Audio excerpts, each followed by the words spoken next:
பாரத தேசத்தின் மகோனதமான புராண இதிகாசங்களை முழுமையாக அறிந்து கொள்ள சப்ஸ்கிரைப் திலக். அங்கே உற்று பார்ப்பது யார்?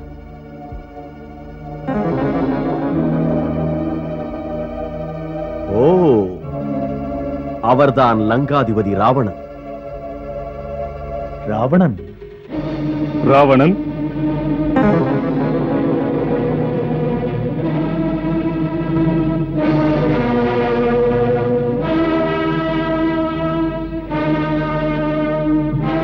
இவன் தானே மாதா சீதாவை கடத்தியவன், திருடன். இவனை உயிரோடு விட்டு வைப்பது தவறு. ஏற்றபடி இவனை கவனித்து விட்டு வருகிறேன்.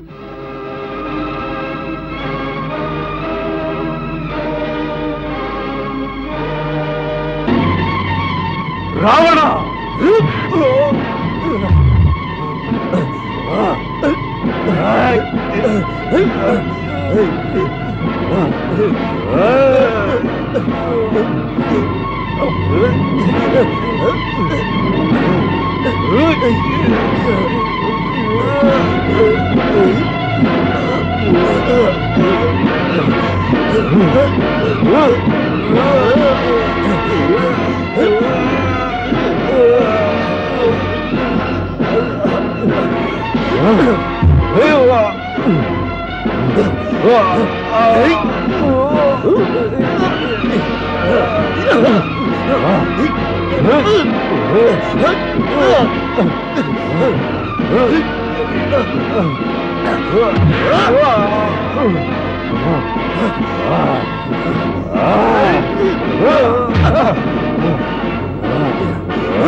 சுக்ரீவா, நண்பா, ஏன் இப்படி செய்தாய்? செய்யலாமா? பிரபு, அந்த நேர்மை கெட்ட கள்வனை கண்டதும் நான் உணர்ச்சி வசப்பட்டு விட்டேன். உணர்ச்சி வசப்படலாமா? மாவீரனே, நீங்கள் திடீரென்று இப்படி செய்ததும் நாங்கள் கவலைக்குள்ளானோம்.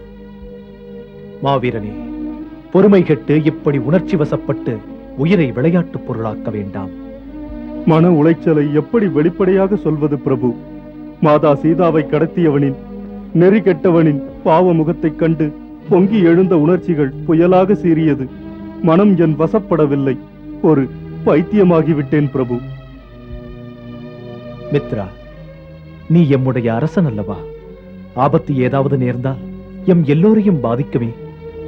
நமது தர்ம போரிலே அதர்மத்திற்கு வெற்றி கூடாது.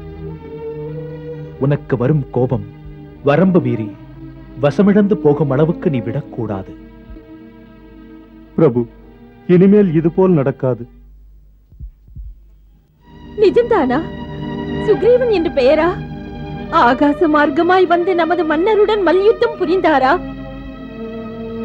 ஏ பிரபு, கசப்பான அனுபவங்கள் தொடர்கிறது.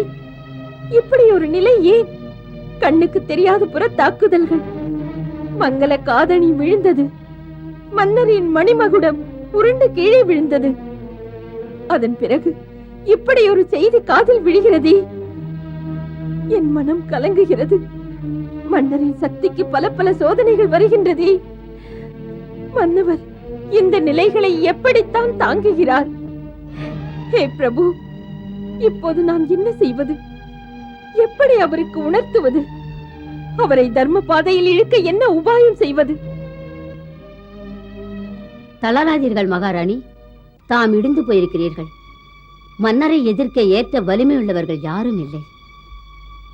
நீயும் பெண், பெண் மனம் படும் பாடு ஏன் உனக்கு புரியாதா? பொழுதொரு வேதனை புதிது புதிதாக. நிம்மதி எங்கே?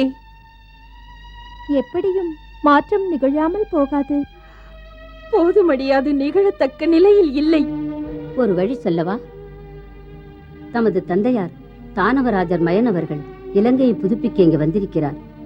அவரிடம் சொல்லுங்கள். மன்னரிடம் அவர் சொன்னால் ஏற்றுக்கொள்வார்.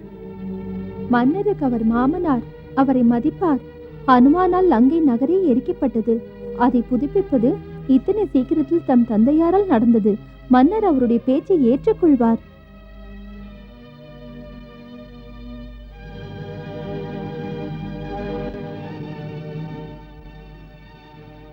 நல்லது, மன்னரிடம் அப்பாவை சொல்ல சொல்லுகிறேன்.